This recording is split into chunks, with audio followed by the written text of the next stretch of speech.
سب سے پہلی بات، انسانیت کا اور نوع انسانی کا ازلی اور ابدی دشمن وہ ابلیس لعین ہے۔ یہ چونکہ چیزیں ایسی ہیں کہ جو ماوراء الطبیعات سے متعلق ہیں۔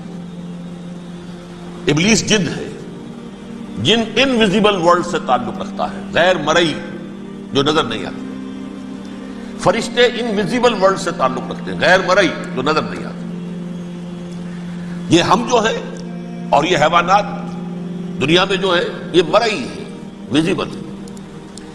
آج کا عام ذہن جو انسان کا بن چکا ہے، سائنٹزم جسے کہا جاتا ہے، سائنسی نقطہ نظر، اس کا عام لوگوں پر بھی اثر یہ ہوا ہے کہ جو انویزیبل ورلڈ ہے اس کی باتوں کی طرف توجہ نہیں کرتے۔ ہاں عقیدہ تو ہے کہ ہے، جن بھی ہے، فرشتے بھی ہیں، لیکن کوئی ان کی اہمیت ہماری نگاہوں میں نہیں۔ ساری نگاہیں مرکوز ہے visible world, physical world. Meta physics کا تو مضمون بھی اب سمجھ رہے ہیں کہ ختم کر دینا چاہیے، یونیورسٹیز سے فلسفے کے ڈپارٹمنٹس ختم ہو رہے ہیں، کیا ضرورت ہے اس کی؟ اصل شے یہ دنیا ہے، یہ عالم ہے، یہ کائنات ہے، یہ مادہ ہے، یہ حیات انسانی، حیات دنیاوی ہے۔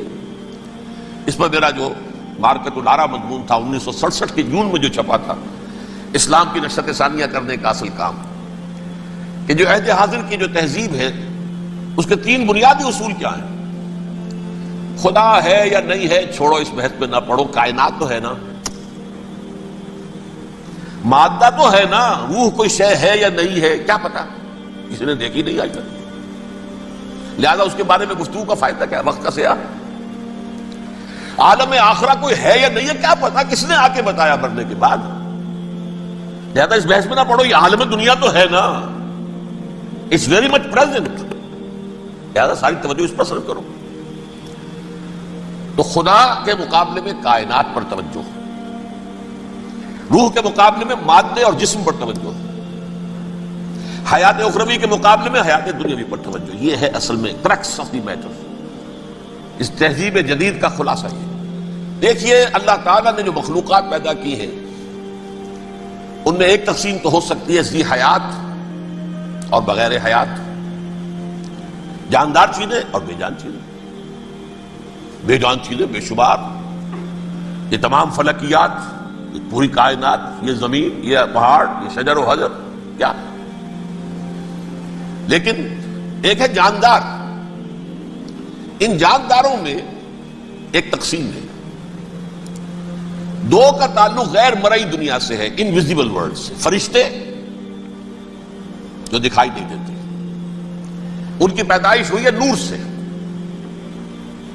دوسرے جنات جو انسانوں سے پہلے پیدا کیے گئے، آدم سے پہلے، وَالْجَانَّ خَلَقْنَاهُ مِن قَبْلُ مِن نَارِ السَّمُومِ، جنات کو تو ہم بہت پہلے پیدا کر چکے تھے آگ کی نور سے، وہ بھی نظر نہیں آتے۔ تیسرے انسان اور اس دنیا میں جتنے بھی حیوانات ہیں، ان کا جو مادہ ہے وہ ارض، یہ زمین ہے، یہ مٹی سے بنے، تراب سے بنے، کرسٹ آف دی ارتھ سے بنے۔ اب ان میں ایک تقسیم ہے، ایک وہ ہے، ان تمام میں شعور تو ہے، حیوانات میں بھی شعور ہے، خود شعوری جسے کہتے ہیں سیلف کانشسنس، یہ صرف 3 میں ہے، فرشتہ، جن اور انسان۔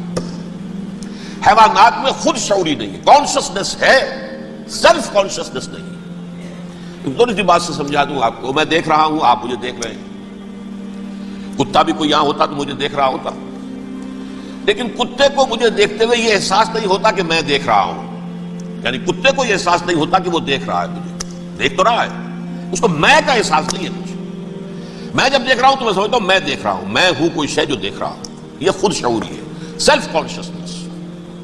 کسی بھی کام کو کرتے ہوئے اپنے وجود کا احساس، میرا فیصلہ ہے، میری رائے ہے، یہ ہے در حقیقت سیلف کانشسنس، انا، سیلف، خودی۔ یہ حیوانات میں نہیں ہے، یہ ہے صرف ملائکہ، جنات اور انسان۔ اب یہاں مسئلہ پڑ گیا، بڑا پرپیچ مسئلہ۔ اللہ تعالیٰ نے پہلے ثانی ارواح کو پیدا کیا نور سے، پھر ناک سے پیدا کیا، نار سے، آگ سے جنات کو، پھر مٹی سے بنایا، آدم کا حی اللہ، اس میں روح پھونک دی، اب آدم بن گئے۔ اعلان یہ کر دیا کہ خلافت عرضی جو ہے وہ آدم کو عطا کی جا رہی ہے. یہ پیش پڑ گیا. اس پر تھوڑا سا اشکال تو فرشتوں کو بھی ہوا.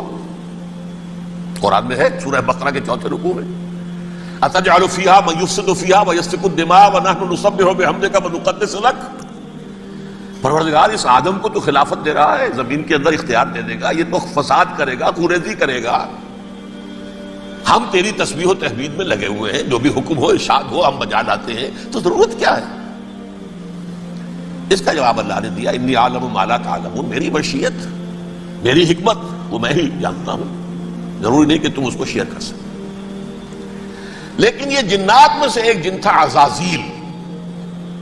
اب دیکھیے کہ جنات کو ایک قرب حاصل ہے ملائکہ کے ساتھ. کیوں؟ وہ نور سے پیدا کیے گئے, یہ نار سے پیدا کیے, کتنا قرب ہے دونوں میں. انسان پیدا کیا گیا مٹی سے, مٹی انرٹ ہے, آگ بھڑکتی ہے, اوپر اٹھتی ہے, شعلہ زنگ ہوتی ہے, انرجی ہے اس میں.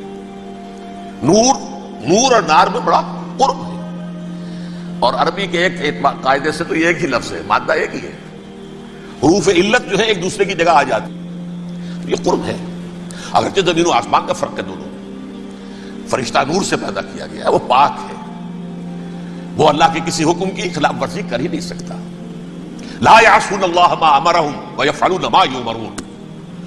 وہ جو بھی اللہ تعالیٰ حکم دیتا ہے اس کی کوئی معصیت نافرمانی نہیں کرتے, بلکہ جو حکم لیا جاتا مان لیتے. ذرا سا اشکال ہوا تھا, پوچھ لیا, جواب مل گیا, خاموش ہو گئے بس. لیکن عزازیل نامی ایک جن تھا, جو ایک تو جن ہونے کی نسبت سے فرشتوں سے کچھ نہ کچھ مماثلت تھی, قرب تھا. دوسرا یہ علم میں, زہد میں, عبادت میں اتنا اونچا تھا, اتنا اونچا تھا, اتنا اونچا تھا کہ یہ ملائکہ ہی کے صف میں شامل ہو گیا. اس نے علم بغاوت بلند کر دیا. جب حکم دیا گیا کہ سجدہ کرو آدم کو, اب یہ دیکھیے کس قدر یہ اہم مضمون ہے. آپ سوچ رہے ہیں یہ باتیں آج پہلی مرتبہ ہمیں اس طرح سنائی جا رہی ہیں, یہ باتیں تو علم میں آتی نہیں ہمارے. وجہ کیا ہے؟ آپ کو دلچسپی نہیں ان چیزوں سے. جدید تہذیب نے ان چیزوں کی اہمیت کو زیرو کر دیا. قرآن میں اہمیت کا کیا عالم ہے؟ 7 جگہ یہ مضمون قرآن میں آیا ہے کہ فرشتوں کو ہم نے حکم دیا سجدہ کرو آدم کو, سب نے سجدہ کیا. فسجد الملائکۃ کلھم اجمعون, سارے کے سارے, کل کے کل, سب نے مل کر سجدہ کیا آدم کو. اللہ کے حکم سے فوراً تعمیل کر دی. الا ابلیس ابا واستکبر وکان من الکافرین. ابلیس نے نہیں کیا, انکار کیا, استکبار کیا, گھمنڈ کیا. اور اس کو سورہ کہف میں بیان کر دیا گیا, یہ اس لیے کہ وہ اصل میں جنات میں سے تھا, اگرچہ شامل تو تھا فرشتوں میں اس وقت. کانا من الجن ففسق عن امر ربہ, وہ اصل میں جنات میں سے تھا, اس وجہ سے وہ اپنے رب کے اس فیصلے کے خلاف کھڑا ہو گیا. سرکشی تھی اس میں. یہ معاملہ اتنا اہم ہے, اب آپ سمجھیے کہ 7 مرتبہ سورہ بقرہ, سورہ اعراف, سورہ حجر, سورہ بنی اسرائیل, سورہ کہف, سورہ طٰہٰ, سورہ صاد, 6 مکی صورتوں میں ذکر ہے یہ, اور ایک مدنی صورت سورہ بقرہ. ان میں سے اکثر مقامات پر پھر جب اللہ نے کہا کہ اچھا تم نے یہ سرکشی کی ہے اور ہمارے حکم کی خلاف ورزی کی ہے تو یہاں سے نکل جاؤ, دفع ہو جاؤ, تم مردود ہو, مردود, ملعون. ان علیک لعنتی الی یوم الدین, اب تجھ پر لعنت رہے گی میری قیامت کے دن تک. اس نے کہا اچھا پروردگار پھر مجھے ذرا مہلت دے دے, رب فانظرنی الی یوم یبعثون, قیامت تک میری زندگی طویل کر دے. فذهب فإنك من المنذرین, کہہ دیا اچھا جاؤ, تمہاری یہ درخواست بھی ہم نے قبول کی. انہوں نے کہا پروردگار اب میں اس آدم کو بھی گمراہ کر کے چھوڑوں گا اور آدم کی نسل کو تباہ کر کے چھوڑوں گا. انتہائی شدید چیلنج کے انداز میں یہ قرآن مجید میں 4-5 مرتبہ مضمون آیا ہے. میں نے صرف 2 جگہ سے آپ کو اس وقت کوٹ کر کے سنایا تھا.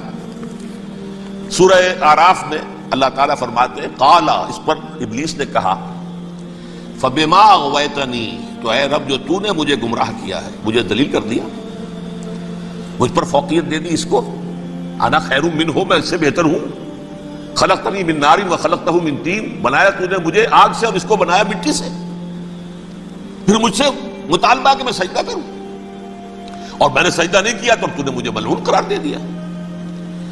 قال فبما اغویتنی لاقعدن لهم صراطک المستقیم, اب میں یہ نسل آدم کے لیے اس کو برباد کرنے کے لیے تیری سیدھی راہ کے اوپر گھات میں بیٹھوں گا، سیدھے راستے پر چلنے نہیں دوں گا۔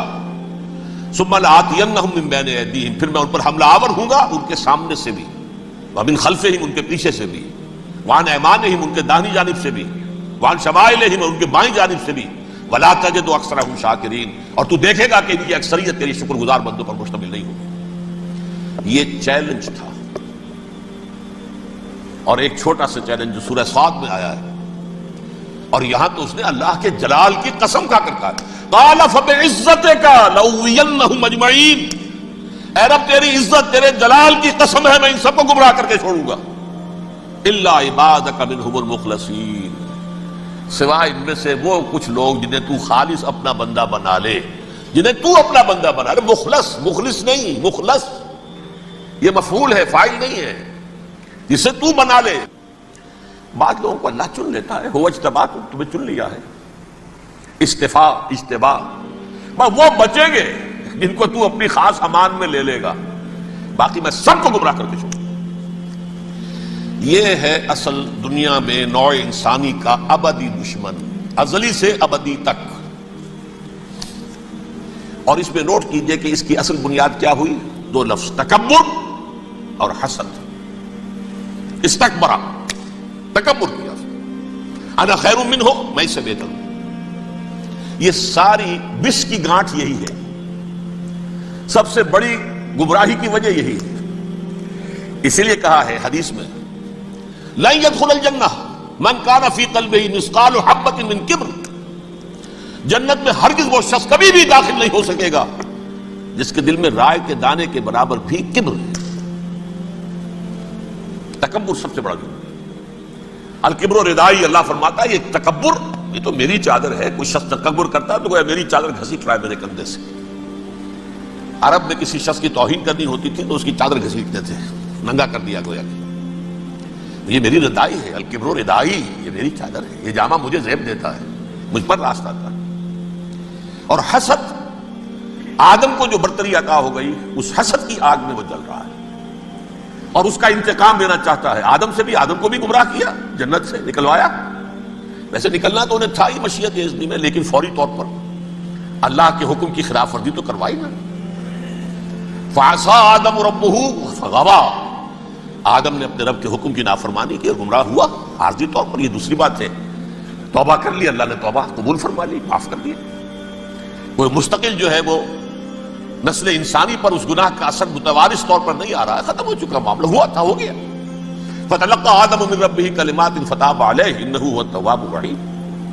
اور توبہ کی شان یہ ہے جب وہ قبول ہو جائے اللہ کی جناب میں، کیا تائب من الذنب کمن لا ذنب لہ، گناہ سے توبہ کرنے والا ایسے ہوتا ہے جیسے اس نے کبھی گناہ کیا ہی نہیں تھا۔ لیکن بارہ کو گمراہ کرنے میں کامیاب ہو گیا، حضرت آدم اور حوا کو بھی، اور نوع انسانی کی عظیم اکثریت، عظیم اکثریت، عظیم اکثریت اس کے داؤ میں آئی ہوئی ہے نہیں۔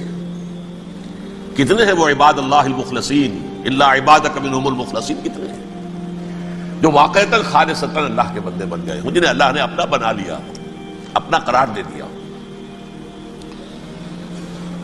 اب اس کے ساتھ نوٹ کیجئے، اس ابلیس کے ساتھ ایک فوج بھی ہے جسے قرآن مجید میں کہا گیا ہے یہ اس کی پارٹی ہے، حزب الشیطان، یہ اکیلا نہیں ہے۔ ایک تو وہ عزازیل ہے، اس کی طویل ترین عمر اللہ نے دے دی، وہ تو قیامت تک رہے گا۔ باقی بھی جنات جو ہیں ان کی نسل میں سے، یا اس کی نوع میں سے، اس کی نسل میں سے، جنات کی عمریں انسانوں کی عمروں سے زیادہ ہیں، بہت زیادہ ہیں، لیکن پھر بھی اتنی نہیں ہے۔ یہ خاص ہے اس کا معاملہ کہ اس نے کہا تھا رب انظرنی الی یوم یبعثون، مجھے دے دے مہلت اس وقت تک تاکہ میں ثابت کر کے دکھا دوں کہ جسے تو نے یہ خلافت دیا یہ اس کا اہل نہیں ہے۔ Let me prove this point. ولا تجد اکثرہم شاکرین، تو ان کی اکثریت کو شکر گزار نہیں پائے گا۔ وہ ابلیس جو ہے وہ ریکروٹ کرتا ہے اپنے فوجی، اول تو خود جنات میں سے جو اس کے نمبر 1 لشکری ہے۔ قرآن مجید میں اس کا اشارہ دیا گیا ہے، انہ یراکم ہو وقبیلہ من حیث لا ترونہم۔ دیکھو لوگوں، اے انسانوں، وہ ابلیس لعین عزازیل اور جو اس کے قبیلے کے لوگ ہیں، جنات ہیں، وہ تمہیں وہاں سے دیکھتے ہیں، تاکتے ہیں اور حملہ کرتے ہیں جہاں سے تم انہیں نہیں دیکھتے. وہ غیر مرئی ہیں، انویزیبل ہے، تمہیں نظر نہیں آتے. ویزیبل دشمن کا وار تو روک لو گے، انویزیبل کا کیسے روکو گے؟ انہو یراکم ہوا وقبیلہ، اکیلا ہی نہیں ہے وہ تو تمہیں تاکتا ہے، تم پر حملہ کرتا ہے، گھات میں لگ کر جو ہے تمہارے اوپر حملہ کرتا ہے، وہ بھی اور اس کے ساتھ اس کے قبیلے کے لوگ، جنات بھی، من حیث لا ترونہم، جہاں سے کہ تم انہیں نہیں دیکھتے. لیکن اس کے علاوہ وہ انسانوں میں سے بھی ریکریوٹ، رنگ روٹ وہ برپا کر، وہ جو ہے ان کو اپنے پاس رکھتا ہے فوج کے اندر. جس کی سب سے بڑی مثال کیا ہے؟ سورہ مجادلہ میں اللہ تعالیٰ نے منافق، حالانکہ وہ کون تھے؟ بظاہر حضور کا کلمہ پڑھنے والے، حضور کے پیچھے نماز پڑھنے والے، اسلام کا دعویٰ کرنے والے، ان کو اللہ فرماتا ہے اولئک حزب الشیطان الا ان حزب الشیطان هم الخاسرون، یہ شیطان کی پارٹی کے لوگ ہیں. وہاں مقابلے میں آیا ہے اولئک حزب اللہ الا ان حزب اللہ هم المفلحون. یہ دو پارٹیاں ہیں، حزب اللہ اللہ کی پارٹی جو اس کے مخلص بندے ہیں، وہ اللہ کی پارٹی ہے، اور جو شیطان کے مرید بن گئے اس کے ہاتھ پر بیعت کر لی، لہذا وہ اس شیطان کی پارٹی کے لوگ ہیں، چاہے وہ انسان ہو چاہے جن ہو. تو انسانوں میں سے بھی اس کے حزب میں، اس کی پارٹی میں اس کے ایجنٹ ہیں اور بہت ہیں، بلکہ بہت سے تو ایسے ہیں کہ جو جنات کے بھی کان کتر دیں، ان کو بھی شیطنت سکھا دیں، پڑھا دیں.